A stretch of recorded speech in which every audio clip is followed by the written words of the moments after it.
The 53rd Battalion, Lessons in Mobilisation. This is the Principles of War podcast, professional military education for junior officers and senior NCOs.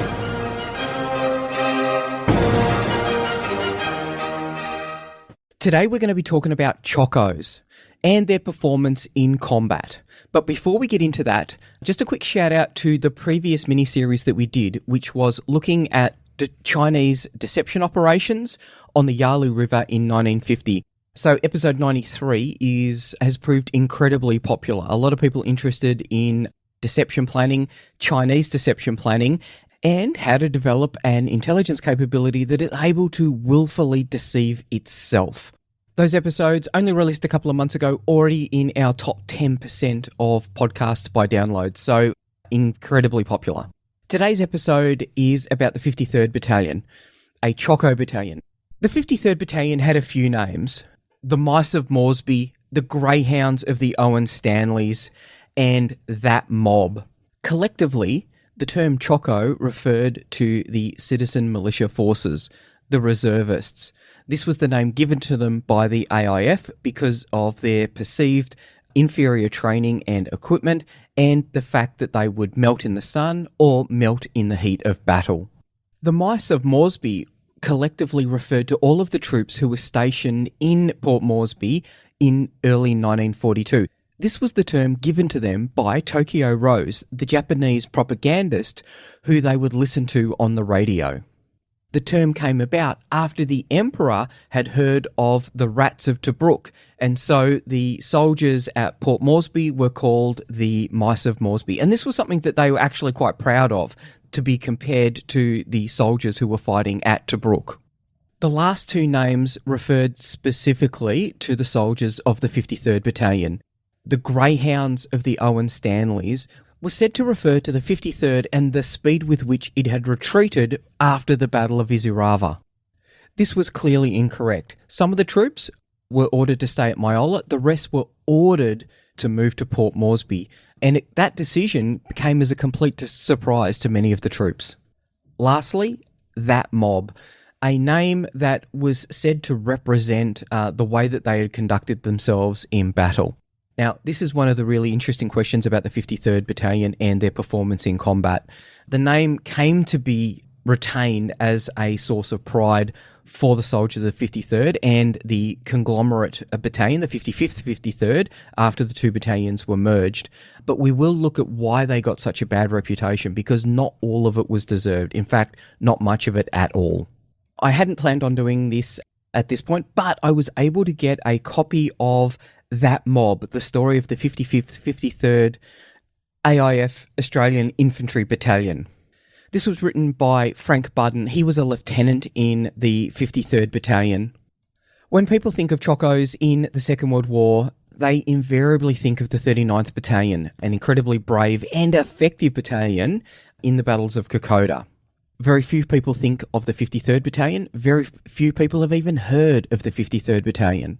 And that's why I thought it was really important to do a podcast on them.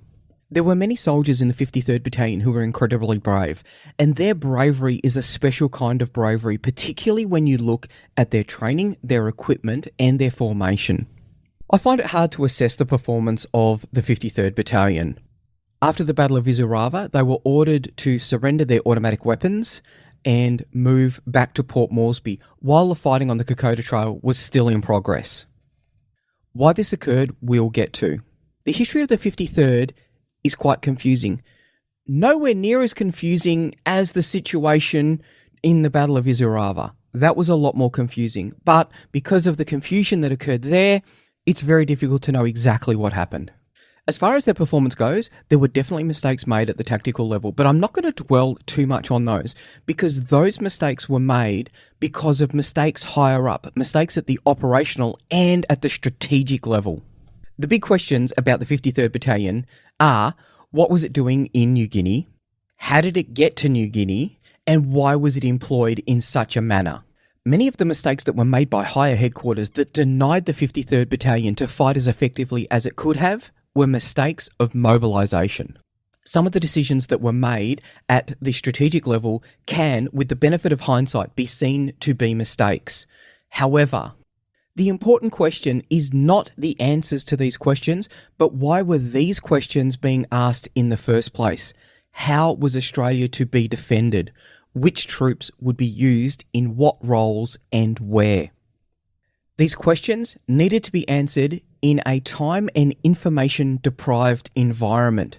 That is because we were facing an enemy whose strategy was to deny us the time required to build the defences required to stop the advance of their armies. Remember, the manoeuvrist approach seeks to shatter the enemy's cohesion through a series of actions orchestrated towards a single purpose, creating a turbulent and rapidly deteriorating situation with which the enemy cannot cope. We've already talked about what that looked like for 2 brigades of the 8th Division that had been deployed to Malaya in 1941.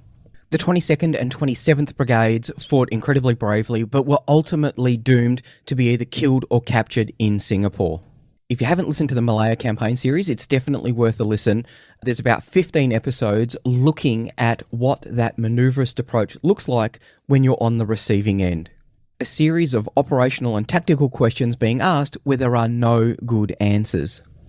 The frightening component of the story of the 53rd is that we are 8 months after the invasion of Malaya, and we are still in that very temporally dislocated situation where there just isn't enough time to do everything required to properly defend New Guinea. Because of that strategic surprise, the 53rd Battalion was called upon to play its part. As we study the story of the 53rd Battalion, keep an ear out for the lessons on mobilisation. History doesn't repeat, but it certainly doesn't rhyme. And tell me that you can't hear the rhyme between the war in Ukraine now and the mobilisation of the Russian army and the way that the Australian army mobilised in 1941 and 1942. I would argue that these mistakes can be common mistakes when nations attempt to mobilise in a very short time frame. There's also some really good lessons for expeditionary operations in the Southwest Pacific area. Operationally, not an easy task. In fact, an incredibly difficult task. And we've seen that with the development of amphibious operations capabilities in the Second World War and also with operations in Timor. Amphib operations, very difficult to do off the line of march, a lot easier to do if some prior planning and preparation has been done. We will see some key lessons in the employment of the 53rd Battalion. This was always planned as being a quick single episode look at the 53rd Battalion and the lessons for mobilisation. However, I suspect it's going to be 3 or 4 episodes. Just looking at the references, there's a lot that's been written on this, and because it is really quite a complex problem. At the strategic level, we've got The Shadow Men by Craig Stockings and John Connor, Crisis of Command by Horner. I've even read Full Circle by Sid Rowell, The Kokoda Campaign 1942, Myth and Reality by Peter Williams, Australia 1942, edited by Peter Dean. At the tactical level, we've got Australian Battalion Commanders in the Second World War by Garth Pratton, Kokoda to the Sea by Frank Sublett, Hell's Battlefield to Kokoda and Beyond by Phil Bradley, an excellent book. A Bastard of a Place by Peter Brune. Also his first book, Those Ragged Bloody Heroes. We've also got David Cameron's excellent book, The Battle for Izarava. The Australian History Units to Kokoda by Nick Anderson, and that's an excellent book as well. A lot of great analysis in there. And lastly, That Mob, the story of the 55th, 53rd Australian Infantry Battalion. I've also got a letter that was written by Captain Odell. He was a member of the 53rd Battalion that was supplied to me by Phil Bradley. Thank you very much, Phil. And there's also the oral histories from the Australian War Memorial. And what I'm hoping to do is to share some of the voices of those who fought in the 53rd Battalion, because you will get to hear not only what they did, but also how they felt about the way that they were employed, the way that they were treated. The approach that I'm going to take, we're going to start looking at the terrain. The terrain is the canvas on which we try to paint our masterpiece. This is a very terrain-heavy story. I'm then going to try and tell the story of the 53rd Battalion from the time that they move out from Port Moresby to the time that they're sent back to Port Moresby. Now, to borrow from a quote from Major General Cyril Klaus, who was fighting at Milne Bay at the time, he had said that he never quite realised how dense the fog of war could be. There's a fair bit of this. It's very confusing, and it appears that there's multiple things happening at multiple times, partially because the situational awareness was quite poor at a battalion and brigade level, and partially just because of the confusion that occurred during the battle. But I'm going to do the best that we can to sort of bring you through step by step how the battle was fought on the Kokoda Trail. We're then going to have a look at the timeline. Whilst a lot of our discussion is going to focus on a trail that is about 4 kilometres long and parallel to the Kokoda Trail, no one who is making decisions about that battle is making them in isolation, all the way up to the strategic level. And just as a little bit of an insight, this is 2 months prior to the Battle of 2nd El Alamein, where the 9th Division will be decisively engaged against the Panzer Army Africa. Suffice to say, there is a lot going on at every level. We'll then talk about conscription, morale, training, equipment, health, logistics, and the strategic considerations that led to the deployment of the 53rd Battalion in the first place to Port Moresby and then onto the Kokoda Trail. Let's have a look at the terrain. Definitely check out the show notes. When I put them up, I'll put a series of maps up there which will explain really how this all fits together. But rough terrain map. The Kokoda Trail provides access from Boona on the north coast of New Guinea all the way over the Owen Stanley Ranges down to Port Moresby. It offers a land route for anyone who's got access to the northern coast of New Guinea. Kokoda is just north of the Owen Stanley Ranges, and the Owen Stanley Ranges, that represents a huge natural obstacle to movement from north to south, and it provides a significant defensive barrier for Port Moresby. So coming from Boona or Gona, you would be travelling through Popondetta, down to Wairopi, then up to Kokoda. From Kokoda, you've got a couple of small villages, Daniki, then Izurava. The Battle of Izurava is what we're going to be looking at for the activities of the 53rd Battalion. Just south of Izurava is the peak of the Owen Stanley Ranges. Extremely tough terrain, very difficult to move, very difficult to provide sustainment across the Owen Stanley Ranges. How do you cross the Owen Stanley Ranges? Well, that is through the Gap. South of the Gap is Myola. Now, what exactly is the Gap? Because it's really important to understand this, because there was an idea about what the Gap was that was held from at all levels up to New Guinea Force. To get an understanding of what the Gap was and what a great defensive barrier it was, we're going to go to the first of our recordings from the Australian War Memorial. This is Daniel Connell interviewing Captain Trevor King. So he's the OC of Don Company. At this stage, we're talking about early to mid-January. What sort of perception have you got of the threat of the Japanese? I mean, are you feeling that they're coming at enormous speed, or is that something that comes a bit later in the month? No, we weren't at all worried about the Japanese. At Easter, Good Friday of 1942, there was a General Assembly of all troops on the island, and we were addressed by Colonel Murray, whom I mentioned earlier was the chief military authority on the island, and he said, "Gentlemen, you have no need to worry about the Jap. The Owen Stanley Range is absolutely impenetrable," and he said you can send up one section to mount your guns on the track, and as they're coming up the range you could pick them off one by one, and there's no fear ever that the Jap will be able to get over the Owen Stanley Range. What about being outflanked? I mean, they'd taken Rabaul in January, Singapore fell in February. You weren't worried that, basically Australia might fall behind you? No, because we were kept absolutely in the dark as far as the true information of what other areas were falling to the Japanese, and we were guided by the senior men in New Guinea at the time that was emphatic that a small contingent could hold the Japanese on the Kokoda Trail.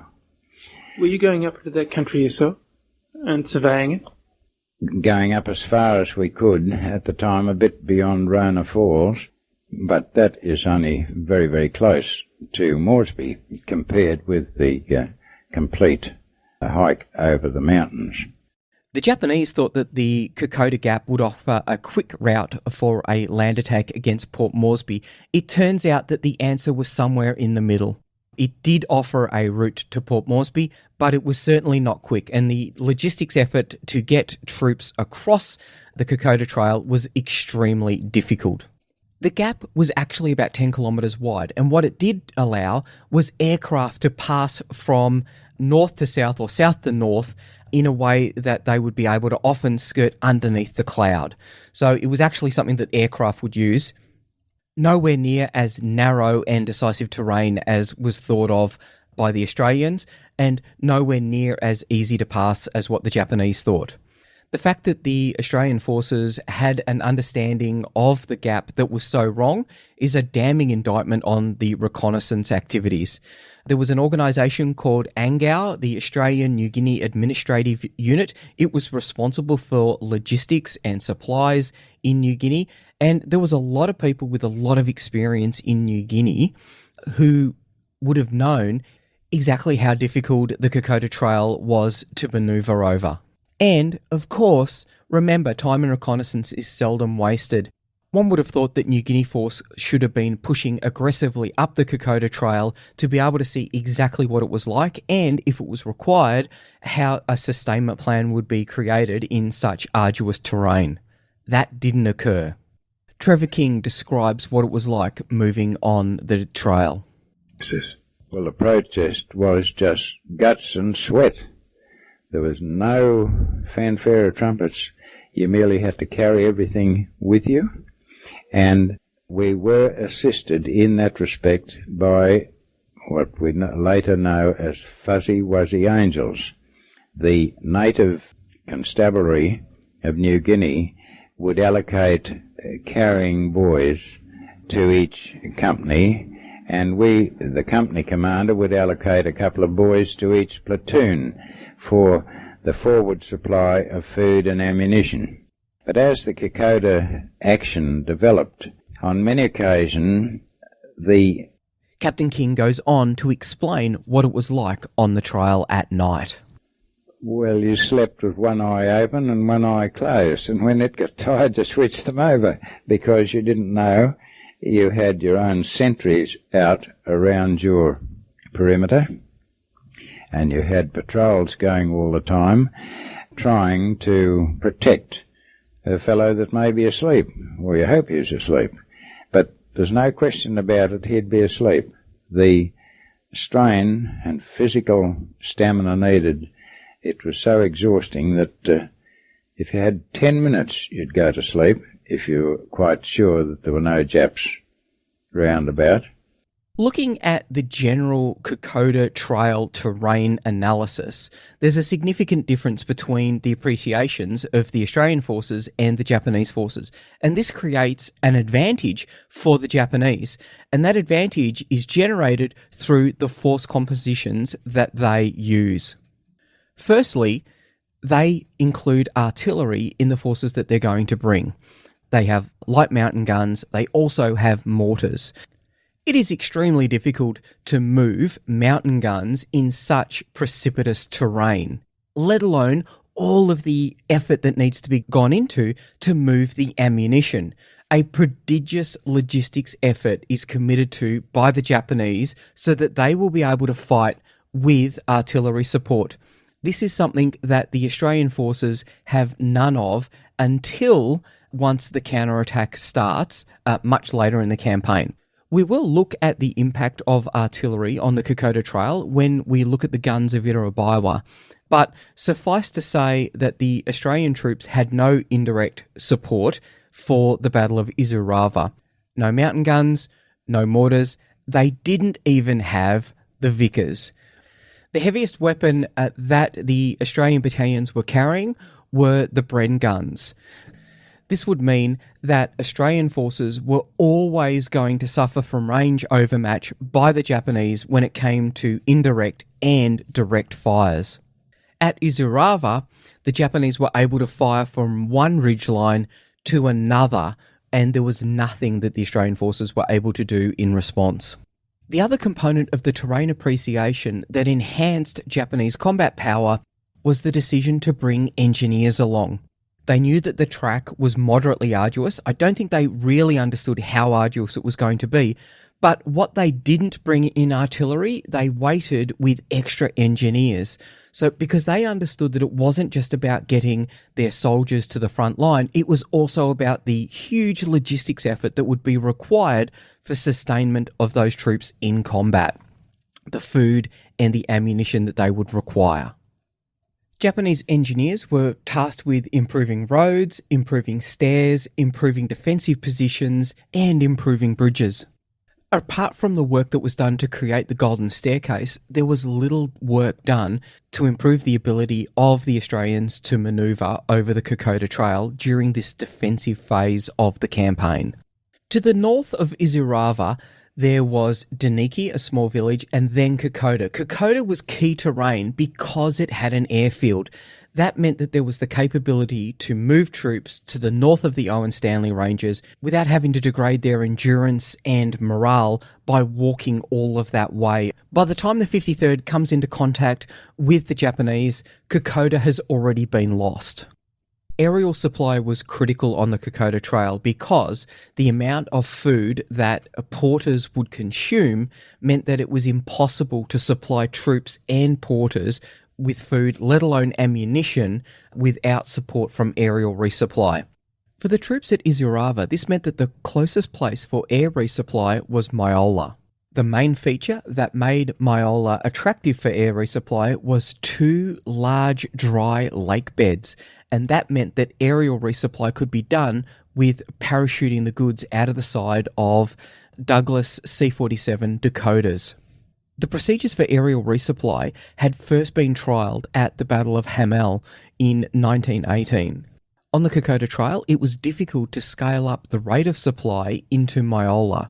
Key issues were the accuracy of the delivery, so many of the supplies went missing, and also many were damaged as the parachutes didn't perform as well as they should have. Between Myola and Izurava is Templeton's Crossing. This would be the site of a 5-day battle as the Australians pushed north during their counteroffensive in October. Nick Anderson, in his book To Kokoda, describes the battlefields of Izurava Abu Ari.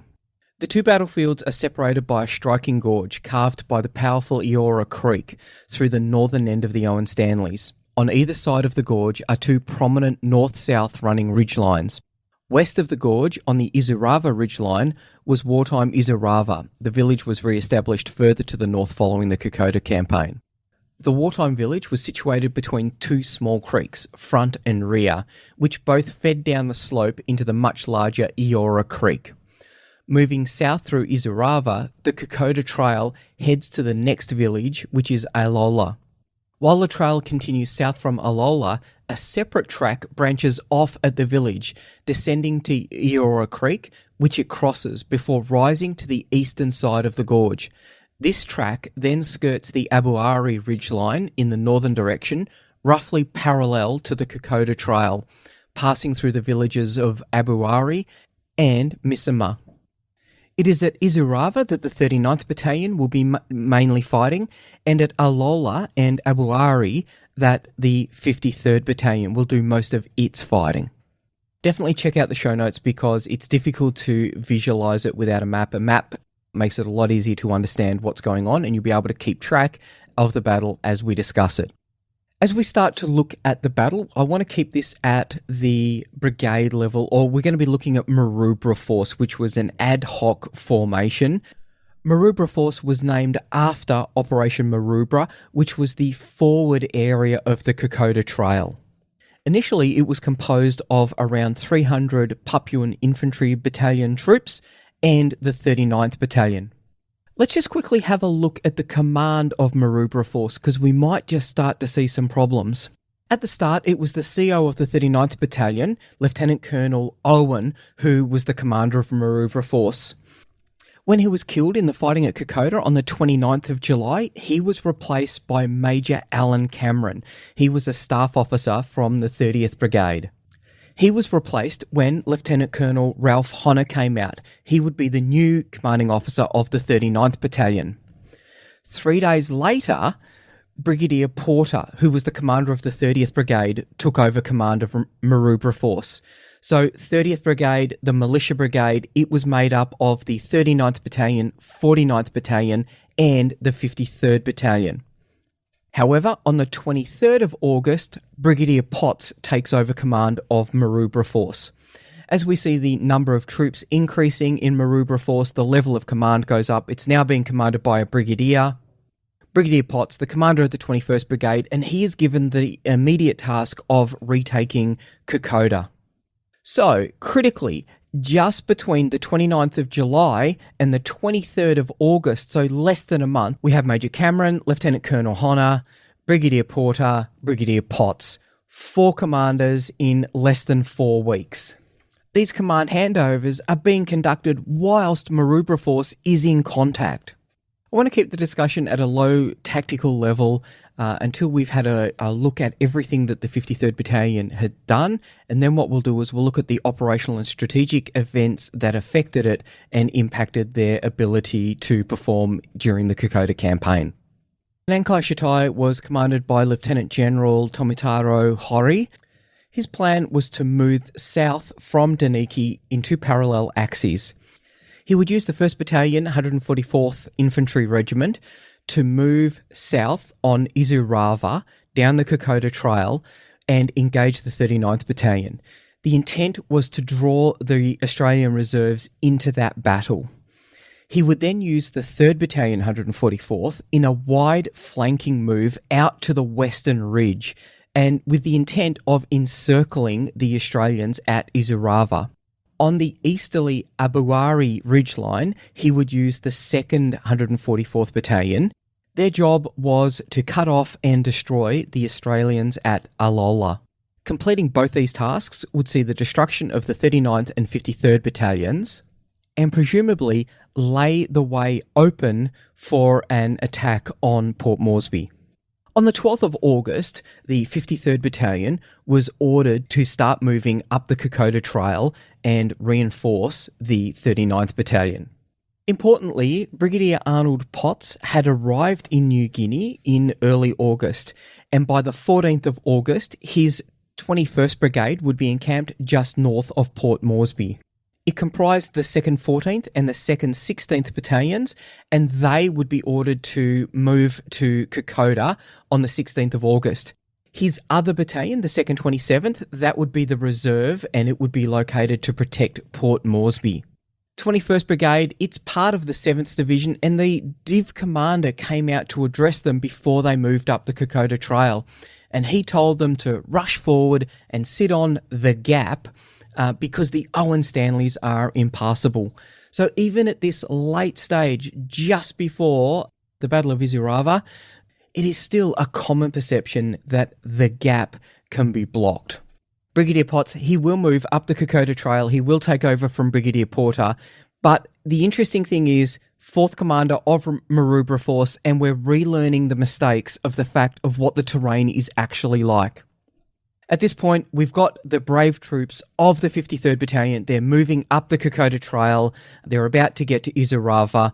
We're going to leave it here, and we'll come back for the next episode where we'll talk about the actions that they take during the Battle of Izurava. The Principles of War podcast is brought to you by James Ealing. The show notes for the Principles of War podcast are available at www.theprinciplesofwar.com for maps, photos and other information that didn't make it into the podcast. Follow us on Facebook or tweet us at Surprise Podcast. If you've enjoyed this podcast, please leave a review on iTunes and tag a mate in on one of our episodes. All opinions expressed by individuals are those of those individuals and not of any organisation.